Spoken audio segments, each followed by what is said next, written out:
Hello વિદ્યાર્થી મિત્રો, જો વિડીયો ઝાંખો દેખાતો હોય તો સેટિંગમાં જઈને ક્વોલિટીમાં જઈને હાયર પિક્ચર ક્વોલિટી અથવા 720 પિક્સલ ઉપર ક્લિક કરી નાખવાનું, એટલે તમારો વિડીયો એકદમ ક્લીન દેખાશે. હેલો વિદ્યાર્થી મિત્રો, welcome to YouTube channel D solution. આજે આપણે વાત કરવાની છે ધોરણ 6માં હિન્દીની આઈડિયલ સ્વાધ્યાય પોથીમાં સત્ર 2નો છઠ્ઠો પાઠ છે ન્યાય કહાની, એટલે કે વાર્તા છે. એ આજે આપણે જોવાનું છે. જો વિડીયો ગમે તો લાઈક કરજો, શેર કરજો અને તમારા બીજા વિદ્યાર્થી મિત્રો સુધી પણ પહોંચાડજો, જેથી કરીને ગામડાના છેવાડાના વિદ્યાર્થી સુધી આપણો વિડીયો પહોંચી શકે. થોડાક ટાઈમ વિડીયો નહોતા આવે કારણ કે થોડાક લગ્ન પ્રસંગ અને ઘરે પણ થોડોક કામ હોવાથી નહોતા મૂકી શકાય, પણ હવે રેગ્યુલર આપણા વિડીયો આવતા રહેશે. એટલે ખાસ વિડીયો જોજો અને તમારા બીજા મિત્રોને પણ આપણો વિડીયો શેર કરજો, જેથી કરીને બીજાને પણ આપણે હેલ્પ કરી શકીએ. ચાલો, તો આ હિન્દીની આઈડિયલ સ્વાધ્યાય પોથીમાં છઠ્ઠો પાઠ છે ન્યાય. એના આપણે સૌપ્રથમ જોવાના છે વિકલ્પો. ચાલો, એમાં પહેલું છે એ इराक की राजधानी का नाम बताइए, તો જવાબ આવશે ડી બગદાદ. પછી બીજું છે અલી ખ્વાજા કે પાસ સોને કી કિતની મોહરે થી, તો જવાબ આવશે બી 1000. પછી ત્રીજું છે ખ્વાજા ને બચી હુઈ મોહરે કિસमें रखी, તો જવાબ આવશે બી ઘड़े में. પછી ચોથું છે અલી ખ્વાજા કે મિત્ર કા નામ ક્યા થા, તો જવાબ આવશે ડી વાजिद. પછી પાંચમું કિસકે ઘર પર દાવત થી, તો જવાબ આવશે એ वाजिद के घर पर. પછી છઠ્ઠું ख्वाजा सबसे पहले न्याय मांगने कहाँ गया, तो जवाब આવશે बी काजी की अदालत में. પછી સાતમું છે ઘड़े का तेल कितने महीने पुराना था, तो जवाब આવશે डी 2. પછી આઠમું ख्वाजा मक्का की यात्रा पर कब गया था, तो जवाब આવશે डी 6 महीने पहले. પછી આગળ આવે છે खाली जगह रिक्त स्थानों की पूर्ति कीजिए. એમાં પહેલી છે अली ख्वाजा ने मक्का शरीफ की यात्रा का निश्चय किया. પછી બીજું છે यात्रा के खर्च के लिए ख्वाजा ने 500 मोहरे रख ली. પછી ત્રીજું છે ख्वाजा ने तेल का घड़ा तहखाने में रखा. પછી ચોથું वाजिद के घर पकवान बनाते हुए तेल खत्म हो गया. પછી પાંચમું ख्वाजा ने काजी की अदालत में न्याय न मिलने पर बगदाद के खलीफा के यहाँ अपील की. પછી छठुं खलीफा ने मामले पर विचार करने के लिए समय चाहा. પછી सातमुं खलीफा एक दिन अपना भेष बदल कर शहर में घूम रहे थे. પછી आठमुं खलीफा ने लड़कों को न्यायालय का खेल खेलते देखा. પછી नवमुं खलीफा ने वाजिद को चोरी और विश्वासघात के अपराध की सजा सुनाई. પછી 10मुं खलीफा ने हसन को बहुत सारा पुरस्कार दिया. પછી 11मुं सभी लोगों ने हसन की सूझबूझ और न्याय की प्रशंसा की. चलो, एમાં ત્રીજો પ્રશ્ન છે निम्नलिखित प्रश्नों के 1-2 वाक्य में उत्तर लिखिए. એમાં પહેલું છે अली ख्वाजा कौन था, तो कि अली ख्वाजा बगदाद में रहने वाला एक व्यापारी था.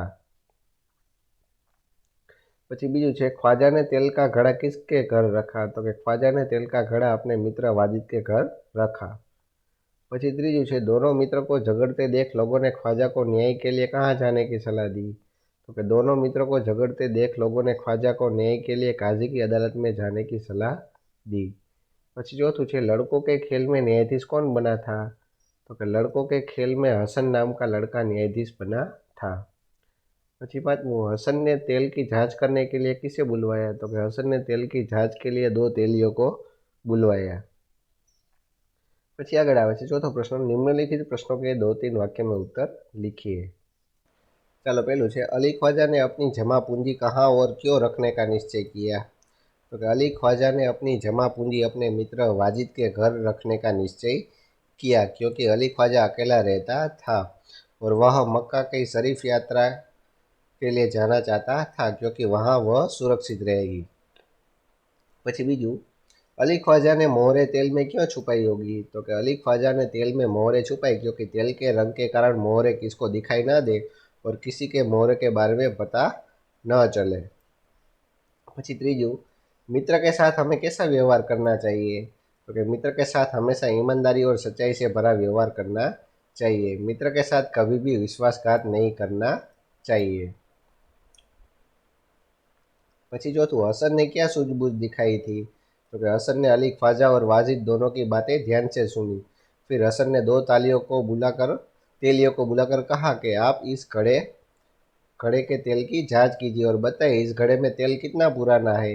इस प्रकार हसन ने अपनी सूझबूझ दिखाई थी. પછી પાંચમું वाजिद और हसन की जगह आप होते तो क्या करता? विद्यार्थी પોતાની પરિસ્થિતિ અનુસાર લખે. તો તમારે આ તમારી રીતે લખવાનો છે. પછી આગળ આવે છે 5મો પ્રશ્ન. निम्नलिखित प्रश्नों के सविस्तर उत्तर लिखिए. तो पेलू है, वाजिद को कैसे पता चला कि बर्तन में मोहरे है? तो कि वाजिद के घर दावत के लिए अलग अलग तरह के पकवान बनाते समय तेल खत्म हो जाने पर और बाजार बंद होने पर उसकी पत्नी के कहने पर वह बर्तन से जब तेल निकाल रहा था तो सिक्कों की आवाज़ आई. उसे लगा कि घड़े में तेल के नीचे कुछ है, इसलिए उसने सारा तेल दूसरे बर्तन में निकाला तो उसे मोहरों का पता चला. પછી બીજું છે, अली ख्वाजा के पैरों तले जमीन क्यों खिसक गई? तो कि मक्का की यात्रा से वापस आने के बाद ख्वाजा तेल का घड़ा वापस लेने वाजिद के घर गया. घड़ा लाकर जब उसने घड़े का तेल निकाल कर देखा तो उसमें सोने की मोहरें नहीं थी.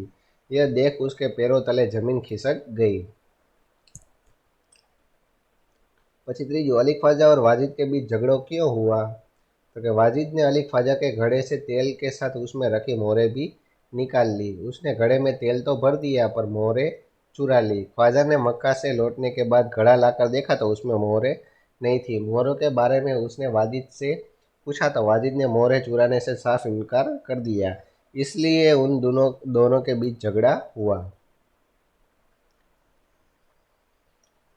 પછી ચોથું છે, खलीफा ने हसन को अपने दरबार में क्यों बुलाया? तो कि खलीफा एक दिन भेष बदलकर शहर में घूम रहे थे. तभी उन्होंने कुछ लड़कों को न्यायालय का खेल खेलते देखा. जो लड़का न्यायाधीश बना था उसकी समझदारी और निर्णय करने का तरीका उन्हें उचित लगा. उन्हें लगा कि वह लड़का ख्वाजा और वाजिद के झगड़े को सुलझा सकता है, इसलिए उन्होंने हसन को दरबार में बुलाया. પછી પાંચમું છે, तेलियों की बात सुनकर वाजिद क्यों घबराया? तो कि तेलियों ने तेल को देख सूंघ और चक्कर बताया कि वह तेल 2 महीने पुराना है. खली ख्वाजा ने घड़े में 6 महीने पहले तेल भरा था. इससे सिद्ध कि वाजिद ने घड़े से तेल निकालने के बाद उसमें दूसरा तेल भरा. पुराना तेल निकालते समय घड़े में रखी मोहरें उसे जरूर मिली होगी. उनकी बात सुनकर वाजिद को चोरी पकड़े जाने का डर लगा, इसलिए वह घबरा गया. પછી छठू है, तेलियों ने कैसे सच्चा निर्णय किया? तो कि तेलियों का तेल की अच्छी परख थी. वे आसानी से बता सकते थे कि कौन सा तेल कितने समय पुराना है. उन्होंने घड़े के तेल को देखा, सूंघा और चखा. उन्होंने बताया कि घड़े का तेल 2 महीने से ज़्यादा पुराना नहीं है. इस प्रकार तेलियों ने सच्चा निर्णय किया. પછી સાતમું છે, वास्तविकता जानने पर खलीफा ने क्या निर्णय किया? तो कि वास्तविकता जानने पर खलीफा ने वाजिद को अली ख्वाजा की मोहरें वापस करने का आदेश किया. साथ ही विश्वासघात के अपराध के लिए वाजिद को सजा सुनाई. बुद्धिमान हसन की प्रशंसा की एवं बहुत सा पुरस्कार दिया. પછી છઠ્ઠો પ્રશ્ન છે, નિમ્નલિખિત વાક્ય કોણ કિસે કહેતા હૈ लिखिए. એટલે કે કોણ કોને કહે છે. ચાલો એમાં પેલું છે, यह तेल का घड़ा में आपके घर रख कर जाना चाहता हूँ. तो કોણ બોલે છે? અલી ખ્વાજા. અને કોને કહે છે? તો કે વાजिद છે. પછી બીજું છે, आप अपना घड़ा तहखाने में रखाइए. કોણ બોલે છે? તો કે वाजिद. કોને? તો કે અલી ખ્વાજા છે. પછી ત્રીજું, आप काजी की अदालत में जाइए. તો કોણ બોલે છે? लोग. કોને કહે છે? તો કે અલી ખ્વાજા છે. પછી ચોથું છે, आप इस घड़े की जांच कीजिए. તો એવું કોણ બોલે છે? તો કે હસન. અને કોને કહે છે? તો કે તેલિયો છે. પછી પાંચમું છે, हुजूर मैं तो 6 महीने पहले मक्का की यात्रा करने गया था. तो आવું કોણ બોલે છે? અલી ખ્વાજા. ને કોને કહે છે? તો કે ખલીફા છે. પછી સાતમું છે, નિમ્નલિખિત પાત્રો કે સંક્ષિપ્ત પરિચય દીजिए. સંક્ષિપ્ત પરિચય એટલે કે ટૂંકમાં પરિચય દેવાનું છે. એમાં પેલું છે, अली ख्वाजा विषय. तो कि अली ख्वाजा बगदाद का व्यापारी था. उसके पास 1000 सोने की मोहरें एकत्र होने पर वह मक्का शरीफ की यात्रा के लिए गया था. यात्रा पर जाते समय अकेला होने के कारण वह अपनी जमा पूंजी मित्र के घर रखकर गया था. પછી બીજું છે, वाजिद. तो कि वाजिद अली ख्वाजा का मित्र था. उसके घर दावत के लिए पकवान बनाते समय तेल कम पड़ जाने पर उसने अली ख्वाजा के घड़े से तेल लिया और उसमें रखी मोहरें चुरा ली. પછી ત્રીજું છે, हसन. तो कि हसन एक समझदार लड़का था. लड़कों के खेल में वह न्यायाधीश बना था. उसके न्याय करने के तरीकों को देख खलीफा ने उसे अपने दरबार में बुलाया था. अपनी सूझबूझ से हसन ने अली ख्वाजा को न्याय दिलाया.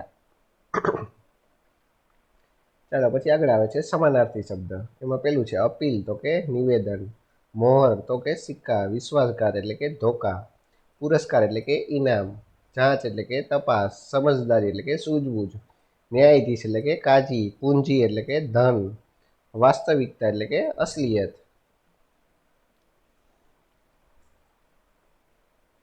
પછી આગળ આવે છે વિરોધી શબ્દ।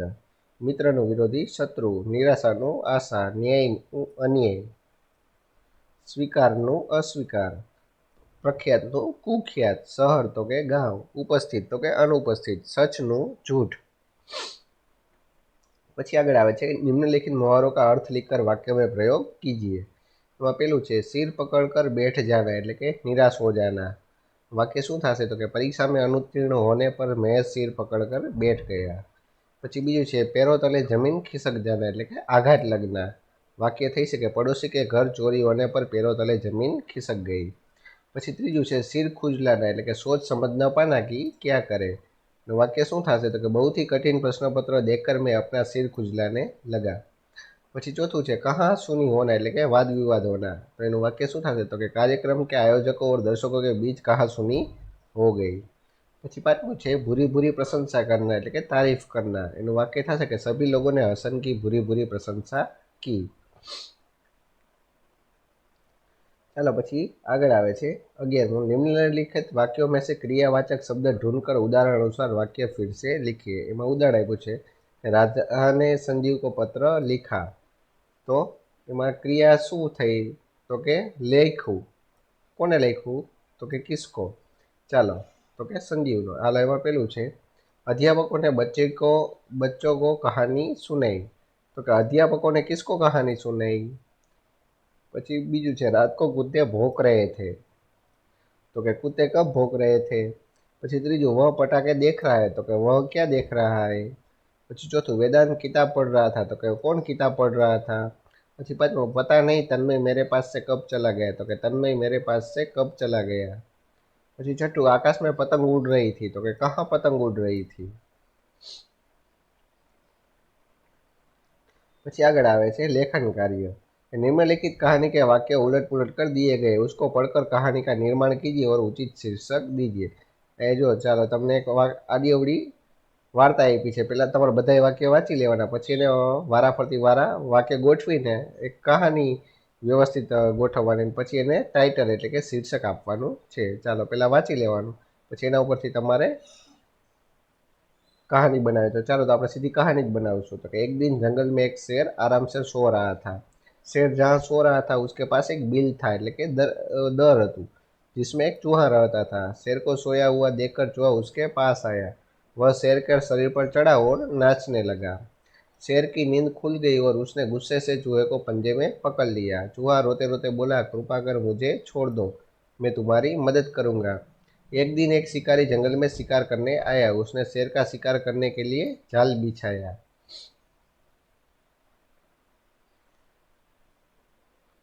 जाल में फंसते ही शेर दहाड़ने लगा। उसकी दहाड़ सुनकर चूहा वहां आया। शेर को जाल में फंसा देखकर अपने साथियों को बुलाकर चूहे ने शेर को जाल से छुड़ाया। शेर को चूहे और उसके साथियों ने जाल से छुड़ाया और शिकारी से बचाया। उस दिन से शेर और चूहा मित्र बन गए और साथ में खेलने लगे। चलो तो आ वार्ता ने अपने शीर्षक शू आपशू तो कि शेर और चूहा। ચાલો પછી આગળ આવે છે બીજું કે કહાની પડીએ એવા પ્રશ્નો કે ઉત્તર લીખીએ। ચાલો એક પેલા વાર્તા વાંચવાની છે અને એની ઉપરથી તમારે प्रश्नों उत्तर देवाना है। एवं पेलू है एक बार राजा कृष्णदेव राय के महल में एक सेवक कांच का खूबसूरत मोर साफ कर रहा था। गलती से उसके हाथ से मोर गिरकर टूट गया। राजा को वह मोर बहुत प्रिय था। जब राजा महल में आए उन्हें अपना प्रिय मोर दिखाई न दिया। पूछने पर पता चला कि वह टूट गया है। क्रोध में आकर उन्होंने सेवक को 6 महीने के लिए कारागार में डलवा दिया। कुछ दिनों बाद राजा कृष्णदेवराय मंत्री तेनालीराम और दूसरे दरबारियों के साथ उद्यान में घूमने निकले। तेनालीराम बोले महाराज पास ही बाल उद्यान है, उसे भी देखते चले। राजा कृष्णदेवराय बाल उद्यान की ओर गए। उद्यान में तरह तरह के रंग बिरंगी फूल खिले हुए थे।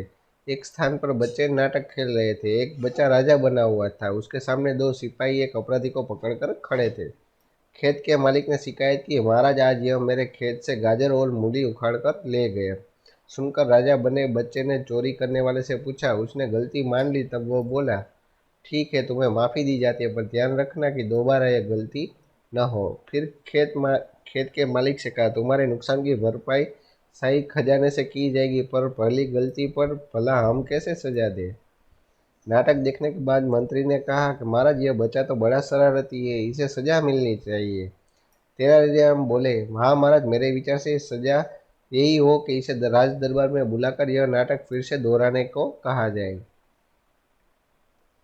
नाटक देखकर राजा कृष्णदेव राय सोच में पड़ गए। तेनालीराम की चतुराई पर वे मन ही मन मुस्कुरा उठे। यह देखकर मंत्री असमंजस में पड़ गए। उसके बाद कृष्णदेव राय बोले, सचमुच तेनालीराम, तुमने ठीक कहा। आज मैं समझा कि न्याय करते समय राजा का मन बच्चे जैसा निर्मल होना चाहिए। अगले ही दिन राजा ने उस सेवक को रिहा करवा दिया, એટલે કે છોડી દીધો। ચાલો પહેલો પ્રશ્ન છે આ વાર્તાઓ પછી कि सेवक क्या साफ कर रहा था, तो कि सेवक कांच का खूबसूरत मोर साफ कर रहा था। मोर किसे अधिक प्रिय था, तो कि मोर राजा कृष्णदेव राय को अधिक प्रिय था। પછી ત્રીજું છે, राजा को मोर क्यों दिखाई नहीं दिया, तो कि राजा को मोर दिखाई नहीं दिया क्योंकि उसे साफ करते समय गलती से वह सेवक के हाथ से गिरकर टूट गया था। પછી ચોથું છે, राजा ने सेवक को क्या सजा दी, तो कि राजा ने सेवक को 6 महीने के लिए कारागार में डलवा दिया। પછી પાંચમું છે, तेनालीराम कौन था, तो कि तेनालीराम राजा कृष्णदेव राय के दरबार के मंत्री थे। પછી છઠ્ઠું, तेनालीराम महाराज को कहाँ ले गए, तो कि तेनालीराम महाराज को पास के बाल उद्यान એટલે કે બગીચામાં લઈ ગયા। પછી સાતમું, उद्यान में बच्चे क्या कर रहे थे, तो कि उद्यान में बच्चे नाटक खेल रहे थे। પછી આઠમું, खेत के मालिक ने राजा से क्या शिकायत की, तो कि खेत के मालिक ने राजा से शिकायत की कि एक व्यक्ति उसके खेत से गाजर और मूली उखाड़ कर ले गया। પછી નવમો પ્રશ્ન છે, राजा बने बच्चे ने चोर को क्यों माफ कर दिया, तो कि राजा बने बच्चे ने चोर को माफ कर दिया क्योंकि उसने अपनी गलती मान ली थी। પછી न्याय करते समय राजा का मन किसके जैसा होना चाहिए, तो कि न्याय करते समय राजा का मन बच्चे जैसा निर्मल होना चाहिए। પછી 11, तेनालीराम ने राजा को वह नाटक क्यों दिखाया, तो कि तेनालीराम ने राजा को वह नाटक दिखाया क्योंकि वह उन्हें समझाना चाहते थे कि न्याय करते समय राजा का मन बालक जैसा निर्मल होना चाहिए। પછી 12, इस कहानी का उचित शीर्षक दीजिए, तो जवाब આવશે સચ્ચા ન્યાય, જેનું ટાઇટલ થશે। ચાલો પછી આગળ આવે છે ત્રીજો પ્રશ્ન કે आपने किए हुए प्रवास का वर्णन करते हुए अपने मित्र को पत्र अपनी नोटबुक में लिखिए। તમે જે પ્રવાસ કર્યો છે એનું વર્ણન કરતો પત્ર તમારા મિત્રને લખવાનું છે। ચાલો તો એડ્રેસ પહેલાં 73 राजेंद्रनगर नई दिल्ली, दिनांक 22/8/2017। प्रिय मित्र सुबोध, सप्रेम नमस्ते। आशा है तुम सकुशल एवं आनंद में होंगे। मैं भी यहाँ अपने परिवारजनों सहित कुशल क्षेम हूँ। मैं 2 दिन पूर्व ही नैनीताल से वापस लौटा हूँ। नैनीताल एक पर्वतीय स्थल है। पर्यटन की दृष्टि से यह भारत का एक महत्वपूर्ण पर्यटन स्थलों में से एक है। चारों ओर हरे भरे पहाड़ एवं सुंदर प्राकृतिक दृश्यों से घिरा यह स्थल सभी का मन मोह लेता है। ग्रीष्म ऋतु में यहाँ की ठंडी हवाएं सभी को ताजगी पहुँचाती है। यहाँ की झील એટલે કે नदी में यहाँ की नौका झील में नौका विहार का आनंद ही कुछ अनोखा है। पहाड़ी मार्ग के किनारे गहरी सुंदर घाटियों का दृश्य अद्भुत लगता है। रास्ते में पहाड़ों से निकलकर बहते सुंदर झरने थे। ऊंचाई पर एक जगह बादल हमारी बस में अंदर प्रवेश करने लगे। ऐसा लगा कि जैसे हम स्वर्ग का सुख प्राप्त कर रहे हैं। तुम्हारी छुट्टियां कैसी रही, इसका उल्लेख करते हुआ पत्र लिखना। अपने माता पिता को मेरा सादर प्रणाम कहना। तुम्हारा मित्र कमल। ચાલો તો આ પાઠ પણ અહીંયા તમારો પૂરો થાય છે। વિડીયો કેવો લાગ્યો તે કોમેન્ટ કરજો અને તમારા બીજા વિદ્યાર્થી મિત્રો સુધી પણ પહોંચાડજો। ચાલો તો વળી પાછા મળશું નવા વિડીયોમાં। ત્યાં સુધી જોતા રહો આપણી ચેનલ ડી સોલ્યુશન।